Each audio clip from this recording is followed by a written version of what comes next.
Hello student, welcome to tutor Kevin family. मैं रवि यादव आपका फिर से स्वागत करता हूं ट्यूटर केविन प्लेटफॉर्म पर। आज के इस लेक्चर में हम डिस्कशन कर रहे हैं क्लास 12th के चैप्टर 4 डिटर्मिनेंट्स। डिटर्मिनेंट्स में एक्सरसाइज हमारे पास है 4.5 का लास्ट क्वेश्चंस यहाँ पर 17 एंड 18 क्वेश्चंस जो ऑब्जेक्टिव टर्म्स में हैं तो कैसे बनते हैं हम उसे सॉल्व करने जा रहे हैं। तो देखिएगा एग्ज़ाम में बहुत बार आए हुए हैं, एक मार्क्स के क्वेश्चंस मिल जाते हैं, तो इसको कैसे हम सॉल्व करते हैं तो बने रहें ट्यूटर केबिन पर। आप हमें फॉलो कीजिए यूट्यूब पर, फेसबुक पर और इंस्टाग्राम पर, लाइक और सब्सक्राइब कीजिए ताकि हर एक नोटिफिकेशन आप तक पहुंच जाए। चलिए तो हम स्टार्ट करते हैं। हमारे पास जो क्वेश्चन नंबर 17 है और क्वेश्चन नंबर 18। तो 17 क्वेश्चन से लिखा हुआ है लेट ए बी ए, देखिए ध्यान से, लेट यदि मान लीजिए ए जो है वो नॉन सिंगुलर स्क्वायर मैट्रिक्स है। कौन सा है? Non singular square matrix, non singular square matrix है। ओके, बोला गया ऑर्डर हमारे पास 3×3 होगा, तो देन एडजॉइंट ए मोड में इज इक्वल होंगे किसके? मोड ए स्क्वायर, ए क्यूब, या हमारा हो जाएगा यहाँ पे 3a मोड। तो देखिएगा क्वेश्चन को थोड़ा सा यदि गौर से हम देखते हैं तो हमारा आंसर आसानी से मिल जाएगा। कैसे? कि हमारे पास में यहाँ पर देखिएगा गौर से हम ये देखने का कहते हैं कि यहाँ पर हमें बोला गया है कि यदि a मेरे पास में है नॉन सिंगुलर स्क्वायर मैट्रिक्स में, स्क्वायर मैट्रिक्स में बोल के रखा हुआ है, यानी कि कहने का तात्पर्य उसका ये है, यदि सॉल्यूशन में मैं इसको बनाता हूँ जो ऑर्डर तो 3 रहेगा, यानी कि ऑर्डर आपका रहेगा, एग्जांपल ले लीजिए मेरे पास में,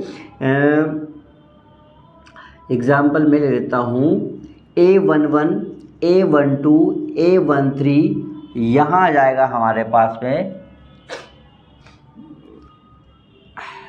A21, A22, A23, A31, A32, A33। देखिए ये ओरिजिनल वैल्यूज हो जाती है 3×3 ऑर्डर की, राइट। लेकिन हमें जो बोला गया है, जो हमें यहाँ पर कहा गया है कि हमारे पास जो मैट्रिक्स बनेंगे इस टर्म में बनेंगे, वो क्या कहलाएंगे? वो तीनों ही वैल्यूज का मोड बनेगा नहीं बनेगा?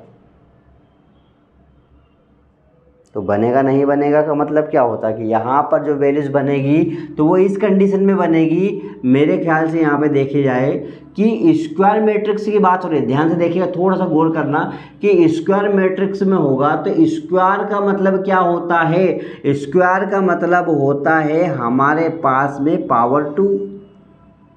ओके, और 2 पावर होगी तो ए की कंडीशन ये सारी वैल्यूज है, ये भी ए है तो ये भी है, ये भी है। तो वो कहना चाह रहा है कि इस ऑर्डर में से, ये 3×3 ऑर्डर में से यदि मैं स्क्वायर रूट निकाल सकता हूँ या नहीं निकाल सकता हूँ? निकल जाता है। कैसे निकलता है? यदि मैं A11 की वैल्यूज निकालता हूँ, यहाँ पे एडजस्ट ए की वैल्यूज जो बोल रहा है, एडजॉइंट ए की वैल्यूज बताना चाह रहा है, यदि A11 की वैल्यूज निकालता हूँ तो मैं बनाता हूँ ना A22, A23, A32, A33, ये वैल्यूज बनती ना बनती। हम क्या करते हैं, फर्स्ट रो फर्स्ट कॉलम को छोड़कर ये बना देते, तो ये क्या बन जाता है? वो स्क्वायर फॉर्म में बन जाता है, स्क्वायर रूट के फॉर्म में बन जाता है, वो हमारा मैट्रिक्स के फॉर्म में बन जाता है। तो मैट्रिक्स के फॉर्म में बन जाता है, तो यहाँ पर जो 2×2 होगा, यानी कि जो मेरे पास ए वैल्यूज जो आएगी मोड में, किसमें बेटा? मोड में, वो वैल्यूज मेरे पास क्या कहलाएगी? वो टर्म्स की वैल्यूज यहाँ पर 2×2 यानी कि इसकी पावर 2, और यही वैल्यूज हमारे पास कौन सी होगी? बी नंबर की। कौन सी होगी? बी नंबर की।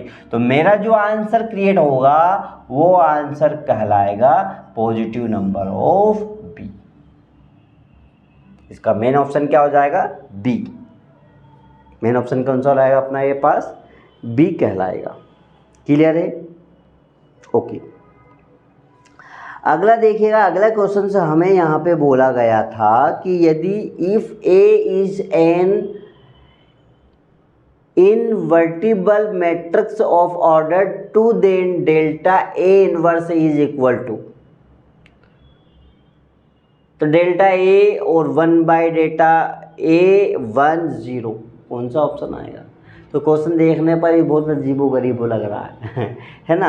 तो हम यहाँ पर क्या करेंगे, यहाँ पर यदि मैं A इन्वर्स देखिएगा, इसको यदि मैं चेक करता हूँ तो A और A इन्वर्स को यदि मैं I के डिनोट में रखता हूँ, एक वैल्यूज़ को मैं I में रखता हूँ, तो मेरे पास में यदि दोनों वैल्यूज़ को मोड में कर देता हूँ, देखो A और A इन्वर्स को यदि मोड किया तो I का भी मोड हो जाएगा।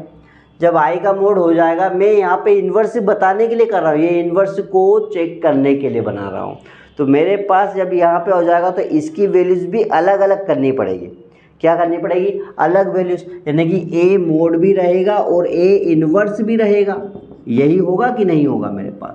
तो सिंपल सी बात है, जब भी मैं A इन्वर्स करवाता हूँ, क्या वैल्यू को A इन्वर्स की वैल्यूज़ करवाता हूँ, तो 1/ मेरा क्या कहलाएगा यहाँ पर? मोड A कहलाएगा। क्या कहलाएगा? Mod A। ये A inverse is equal to होता 1/ मोड A, और 1/ मोड A मेरे पास कौन सा ऑप्शन है? वो है हमारे पास बी ऑप्शन। तो this is answer of B. Answer की वैल्यूज कितनी आ जाएगी? बी आ जाएगी। वैल्यूज कितनी आ जाएगी? बी आ जाएगी। ओके, तो यहाँ पर आपका जो वैल्यूज होती है, यहाँ पर उसका ऑप्शन आएगा बी, यानी कि दोनों का हमें देखा जाए क्वेश्चन नंबर 17 और क्वेश्चन नंबर 18, दोनों की वैल्यूज जो होगी वो हमारे पास में यहाँ पर बी आंसर आएगा। ओके, तो यहाँ पर आपका फिनिश होता है चैप्टर हमारा जो है 4, चैप्टर का एक्सरसाइज जो है 4.5 ये कंप्लीट होता है। ये हमारे पास कंप्लीट होता है 4.5। नेक्स्ट वीडियो में हम 4.6 पे डिस्कशन करेंगे। 4.6 पे हम क्वेश्चन सोल्व करने जाएंगे। तो आप यहाँ तक पहुँचने के लिए आपसे विनय आग्रह है कि आप इस एक्सरसाइज को 4.5 को एक प्रॉपर तरह से अच्छे से लिख लीजिए किसी फेयर कॉपी में, और इसको प्रॉपर तरह से आप प्रैक्टिस कीजिए, क्योंकि बिना प्रैक्टिस पे ये नहीं हो पाएगा। ओके, तो 4.5 को आप प्रैक्टिस कीजिएगा, आपका होमवर्क रहेगा। मिलते हैं नेक्स्ट वीडियो में 4.6 के साथ में। तो हमें दीजिए विदा। तो आप हमें फॉलो कीजिए यूट्यूब पर, फेसबुक पर और इंस्टाग्राम पर, लाइक और सब्सक्राइब कीजिए ताकि जो भी नए नए वीडियो बने वो सबसे पहले आप तक पहुंच जाए। ओके, सुप्रभात, थैंक यू।